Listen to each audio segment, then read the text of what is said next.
अब हम क्या करेंगे, हम फाइंड आउट करने वाले हैं एक जनरलाइज्ड इक्वेशन ऑफ प्रेशर। क्या फाइंड आउट करने वाले हैं? Generalised equation of pressure. ठीक है, तो यहाँ पे लिखता हूँ एक जनरलाइज्ड इक्वेशन ऑफ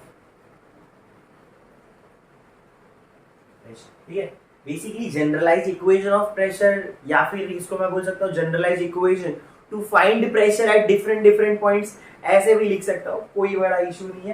ठीक है, तो ये फाइंड आउट करने के लिए क्या करेंगे, पहले तो एक सिस्टम ले लेंगे, थोड़ा सा बड़ा सिस्टम ले लेते हैं। ठीक है, थोड़ा सा मेसी डायग्राम है ये। एक सिस्टम ले लिया, यहाँ पे एक लिक्विड है। ओके, इस लिक्विड में क्या करेंगे, एक फ्लूइड कॉलम, लिक्विड बोल रहा हूँ, फ्लूइड है, इस फ्लूइड में क्या करेंगे, एक फ्लूइड कॉलम ले लेंगे। ठीक है, अब क्या होगा, ऊपर कुछ लिक्विड फ्लूइड है, राइट, एटमॉस्फेयर है, वो सारी चीजें क्या करेंगे, ऊपर से एक फोर्स अप्लाई करेंगे F1, नीचे से यहाँ पे भी एक फ्लूइड है, एक रिएक्शन फोर्स होगा, बराबर है, एक रिएक्शन फोर्स होगा। रिएक्शन फोर्स क्या होगा, नीचे से होगा, जिसको हम लोग ले लेते हैं F2। ओके, यहाँ पे ये x1 हो जाएगा, ये x2 हो जाएगा।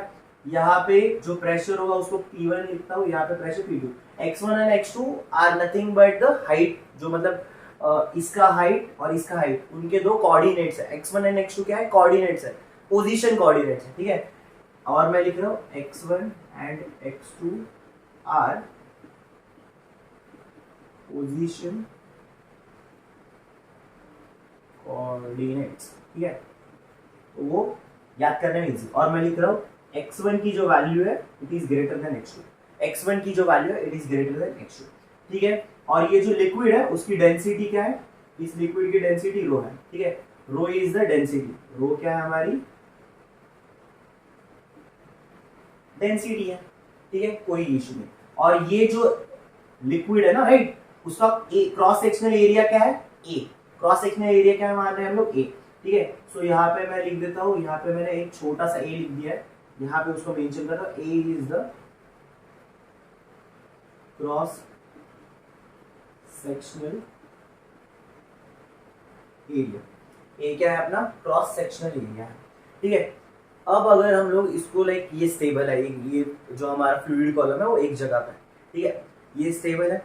अब यहाँ पे क्या करेंगे हम लोग, इन अ मैकेनिकल इक्विलिब्रियम, अगर मैं यहाँ पे इन सारे फोर्सेस को बैलेंस करूँ, और एक चीज बच गई यहाँ पे, ये जो फ्लूइड कॉलम है उसका अपना एक वेट होगा नीचे, जो हम लोग mg से रिप्रेजेंट कर रहे हैं। कैसे रिप्रेजेंट कर रहे हैं, mg से। इस फ्लूइड कॉलम का अपना एक वेट होगा नीचे, जो mg से रिप्रेजेंट कर रहे हैं। ठीक है, अब हम देखिए तो F2 जो है उसको बैलेंस किया जा रहा है F1 एंड mg से, राइट।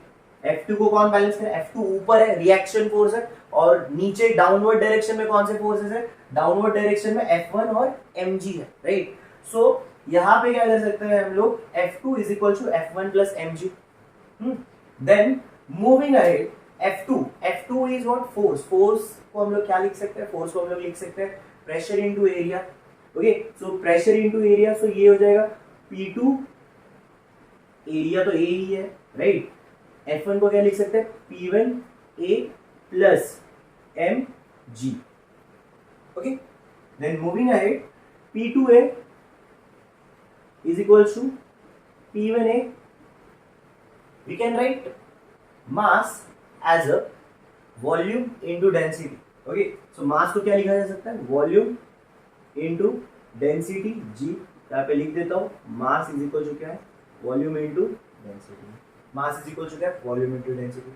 so moving ahead, अब यही से देख सकते हैं हम लोग, वॉल्यूम को क्या लिखा जा सकता है, वॉल्यूम को लिखा जा सकता है, अगर ये जो कॉलम है हमारा, राइट, उसकी हाइट h है, उसकी हाइट क्या है, h है। यहाँ पे लिख देता हूँ, h क्या है अपना, हाइट ऑफ द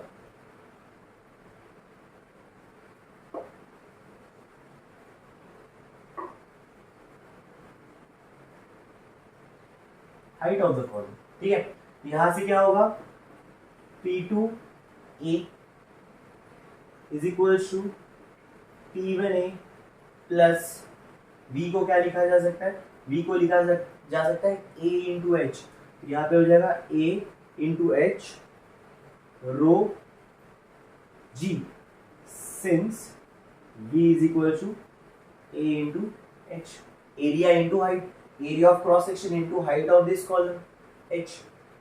यहां से A कॉमन आ जाएगा और वो क्या हो जाएगा, कैंसिल आउट हो जाएगा। We are left with P2 is equal to P1 plus rho ji H. अब हाइट निकालना है मुझे।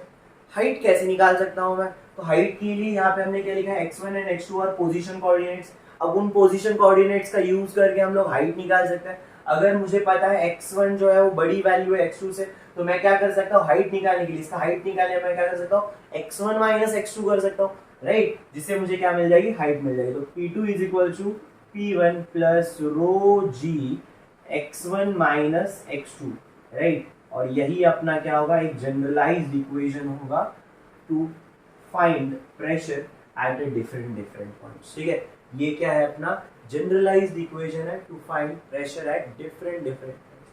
ठीक है, फटाफट कॉपी डाउन कर लो इसको। अब ये पूरा रफ करेंगे और फिर क्या करेंगे, हमारा डिफरेंट पॉइंट्स में प्रेशर फाइंड आउट करेंगे। ठीक है, जो इंपॉर्टेंट है हमारे लिए। ओके, सो आई होप आपने ये लिख लिया या फिर स्क्रीनशॉट ले लिया है। आगे बढ़ते हैं, इसको फटाफट रफ कर देते हैं। चलो, इसको रफ कर दिया। अब क्या करता हूं, ये जो जनरलाइज्ड इक्वेशन है उसको मैं यहाँ पे लिख रहा हूँ, P2 is equal to P1 plus rho ji x1 minus x2। ठीक है, और ये यहां से रफ कर दिया। ठीक है, ये अपना क्या है, ये अपना करता धरता है अभी आगे के लिए। अरे भाई, ठीक है, ये अपने लिए आगे अभी यूज होने वाला है। ओके, सो मूविंग अहेड, अब क्या करेंगे, प्रेशर, ठीक है, ड्यू टू लिक्विड नीचे फ्लूइड कॉलम, ठीक है, fluid column at depth h। ठीक है, डेप्थ h में क्या करना है अपने को, प्रेशर फाइंड आउट करना है। तो अब यहाँ पे क्या करेंगे, कंटेनर ले लिया, यहाँ पे लिक्विड ले लिया, यहाँ पे क्या कर लिया, एक कॉलम कंसीडर कर लिया, बराबर है। डेप्थ कितना है अपना, h है, राइट। तो यहाँ पे ये डेप्थ कितना है, h है। ये पॉइंट क्या हो जाएगा अपना x1। डायग्राम थोड़ा बड़ा ही बना लेते हैं ना, मेसी हो जाएगा नहीं तो। डायग्राम थोड़ा बड़ा बना लेते हैं, कोई इशू नहीं है, बहुत जगह है अपने पास। ठीक है,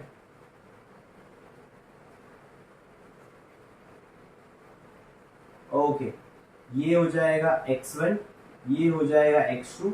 यहाँ पे जो प्रेशर होगा P1, यहाँ पे जो प्रेशर होगा P2। इसका क्रॉस सेक्शनल एरिया जो है वो A होगा। ठीक है, जो हमने लिया भी है, एरिया का वैसे भी जरूरत नहीं है। ये हाइट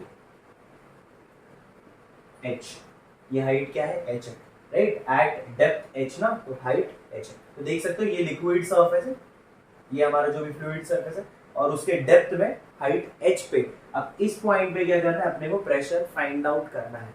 ठीक है, अब मैं यहाँ पे वैल्यूज लिख सकता हूँ। वी नो दैट कि x1 is greater than x2, ये हमने स्टार्टिंग से ही फॉलो किया हुआ, x1 is greater than x2। अब अगर मेरा ये सरफेस है, ठीक है, ये यहाँ पे इस लेवल पे सरफेस है, तो वो मेरे लिए रिफरेंस होगा और उसके नीचे मैं जा रहा हूँ, बराबर।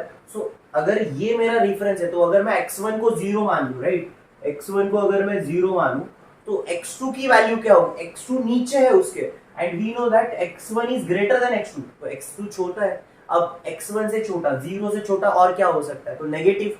तो x2 की वैल्यू क्या आएगी भाई, चलो x2 की वैल्यू आएगी नेगेटिव ऑफ h। क्या आएगी, नेगेटिव ऑफ h।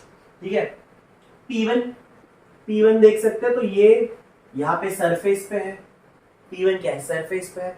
ऊपर क्या है, एटमॉस्फेयर है, तो P1 के यहाँ पे क्या लगेगा, एटमॉस्फेरिक प्रेशर लगेगा, P0। क्या लगेगा, P0, डेफिनेटली।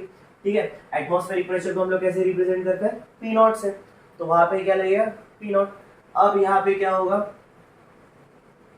P2 को ले लेते हैं P, P2 को क्या ले लेते हैं P, ठीक है, P2 को ले लेते हैं P।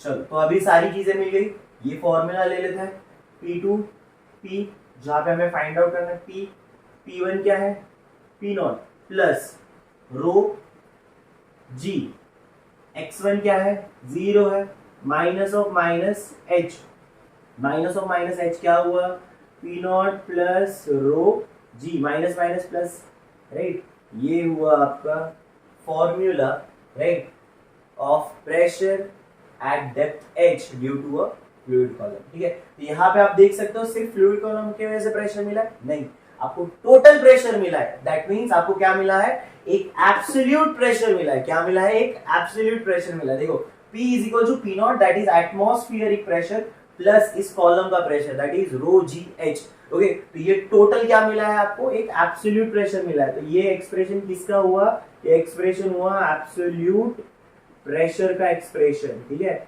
यही आपका होता है एब्सोल्यूट प्रेशर, ये क्या होता है एब्सोल्यूट प्रेशर। अब गॉस प्रेशर का डेफिनेशन क्या पढ़ा है हमने, absolute pressure minus atmospheric pressure, रही ना, the difference between absolute pressure and atmospheric pressure. तो यहां से ही अगर मैं देखूं P minus P naught is equal to, अगर रो GH कर दो, राइट, इस P नॉट को यहाँ पे लेके आए, तो ये जो है एक्सप्रेशन वो अपना हो जाएगा गॉस प्रेशर का। क्या हो जाएगा, ये अपना गॉस प्रेशर।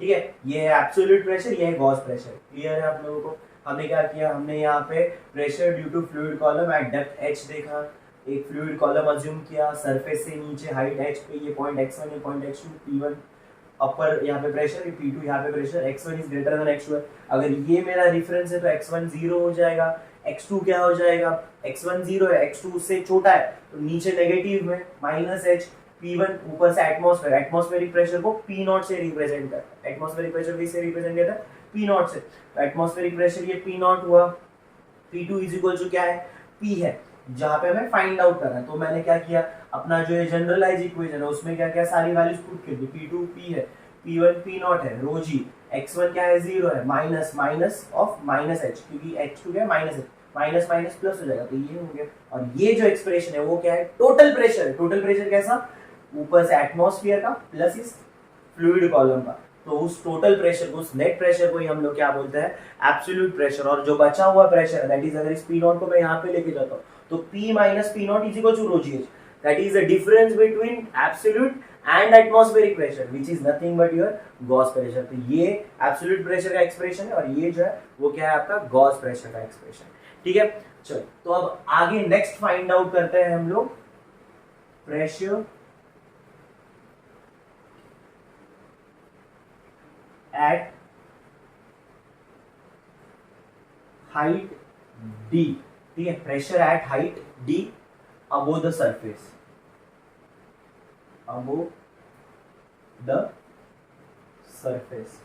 ठीक है, सेम ही चीज है, बट अब क्या कर रहे हैं हम लोग, यहाँ पे हम लोग हमारे फ्लूइड के अंदर eight depth h find out करें। अब हम लोग हाइट D पे जा रहे हैं, थोड़ा सा यहाँ पे जगह छोड़ देते हैं।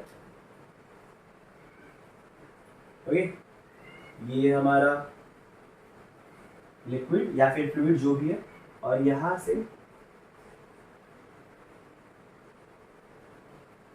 से ऊपर क्या है वो कॉलम। ठीक है, यहाँ पे प्रेशर P1, यहाँ पे प्रेशर P2। ओके, यहाँ पे ये x1, यहाँ पे ये x2, सेम डायग्राम, राइट, ऊपर x1 P1, नीचे x2 P2, वही मैंने किया भी है, राइट। एंड इसका जो हाइट है वो हाइट कितना दिया हुआ, ये हाइट अगर मैं यहाँ पे रिप्रेजेंट करूँ तो ये हाइट कितना दिया है D, कितना दिया हुआ है D। अब वैल्यूज फाइंड आउट करते हैं। अब ऊपर मैं जा रहा हूँ, प्रेशर P1 मुझे कैलकुलेट करना है तो मैं उसको P कंसीडर कर लेता हूँ। ठीक है, जो मुझे फाइंड आउट करना है ना P1 एट हाइट D, मुझे P1 फाइंड आउट करना है, वो मुझे पता नहीं है। अब P2 क्या होगा, तो P2 तो भाई ये पूरा एटमॉस्फेरिक प्रेशर P2 के यहाँ पे सरफेस पे, राइट। तो यहाँ पे P2 पे क्या होगा, एटमॉस्फेरिक प्रेशर, जिसको हम लोग P नॉट से रिप्रेजेंट करते हैं। किससे रिप्रेजेंट करता है, P नॉट से रिप्रेजेंट करता है। तो ये हुआ अपना P2 P naught. We know that यहाँ पे हम लोगों ने x1 is always greater than x2। x1 की वैल्यू क्या आएगी बच्चों, x1 की वैल्यू क्या आएगी D, x1 की वैल्यू आएगी D। x2 क्या है, तो मैं यही मेरा रेफरेंस है ना, यही से मैं मेजर कर रहा हूँ ऊपर हाइट, तो x2 मेरा क्या हो जाएगा 0, यही से है ना, x2 से ही हम लोग ऊपर जा रहे हैं, तो x2 मैं x2 पे हूँ, वहां से मैं ऊपर मेजर करूँ तो x2 मेरे लिए क्या हो जाएगा 0। ये चीजें इस एक्सप्रेशन में पुट करते हैं, ये एक्सप्रेशन में लिखता हूँ P2 is equal to P1 plus rho ji x1 minus x2। P2 क्या है, P0 is equal to P1 क्या है, P प्लस रो जी x1 क्या है बच्चा लोग, x1d है, x1d माइनस x2 0, तो ये बचा क्या, P0 is equal to P plus rho g d, और इसी को अगर मैं आगे सॉल्व करूं तो ये हो जाएगा P is equal to P0 minus rho g d, just a rearrangement, ये रो जी डी जो है वो इस तरफ आ गया, LHS साइड आ गया, तो क्या हो जाएगा P is equal to P0 plus rho g d. अब यहाँ पे ध्यान देने वाली बात क्या है कि अगर आप देखोगे कि जैसे जैसे मैं सरफेस से, राइट, अर्थ सरफेस से दूर जा रहा हूँ, या फिर ये मेरा सी लेवल है, वहां से मैं जैसे जैसे ऊपर जा रहा हूँ हाइट में, तो आप ऑब्जर्व करोगे कि मेरे एटमॉस्फेरिक प्रेशर की वैल्यू क्या हो रही है, कम हो रही है by the amount of rho g d, right. जैसे जैसे हम ऊपर जा रहे हैं तो वहां पे क्या हो रहा है, मेरे एटमॉस्फेरिक प्रेशर की वैल्यू क्या हो रही है, कम हो रही है by amount of rho g d. ये रो जी डी क्या हो रहा है, सब्ट्रैक्ट हो रहा है एटमॉस्फेरिक प्रेशर की वैल्यू से। और वही हमने एटमॉस्फेरिक प्रेशर पढ़ते हुए सीखा भी था कि जैसे जैसे हम लोग ऊपर जा रहे हैं वैसे वैसे क्या होगा, height of the fluid column की वैल्यू या फिर एयर कॉलम की वैल्यू क्या हो रही है, कम हो रही है, जिसकी वजह से प्रेशर भी क्या होगा, कम होगा। और उसी को हम लोग यहाँ पे मैथमेटिकली भी देख सकते हैं, हमने कैलकुलेट किया होगा, ठीक है। सो आई होप आपको ये जो दोनों भी चीजें हैं वो समझ में आ गई होंगी, ठीक है। और यहाँ से हमने एब्सोल्यूट प्रेशर, गॉस प्रेशर का वैल्यू भी फाइंड आउट कर दिया, ओके।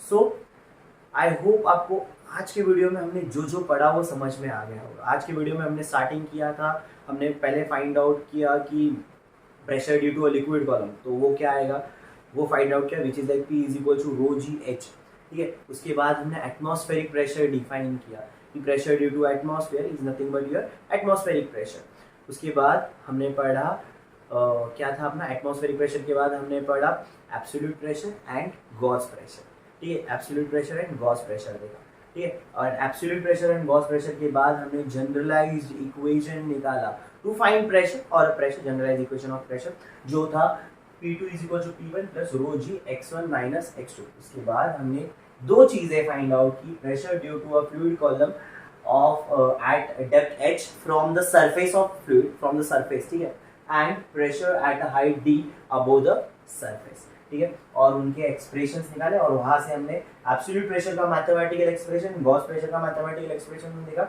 एंड हमने ये भी जाना इस इक्वेशन से कि कैसे अगर हम लोग एट हाइट डी जा रहे हैं तो हमारे एटमॉस्फेरिक प्रेशर की वैल्यू रिड्यूस होती है, कितने अमाउंट से रिड्यूस होगी, रो जी डी अमाउंट से रिड्यूस होगी, ओके। सो आज के लेक्चर के लिए इतना ही। अगले लेक्चर में आगे वाले टॉपिक्स कवर करेंगे। अगर इस लेक्चर के रिलेटेड जो भी आपको डाउट्स होंगे वो आप कमेंट सेक्शन में पूछ सकते हो, I definitely try to solve your doubts, okay. तब तक के लिए चलो बाय बाय।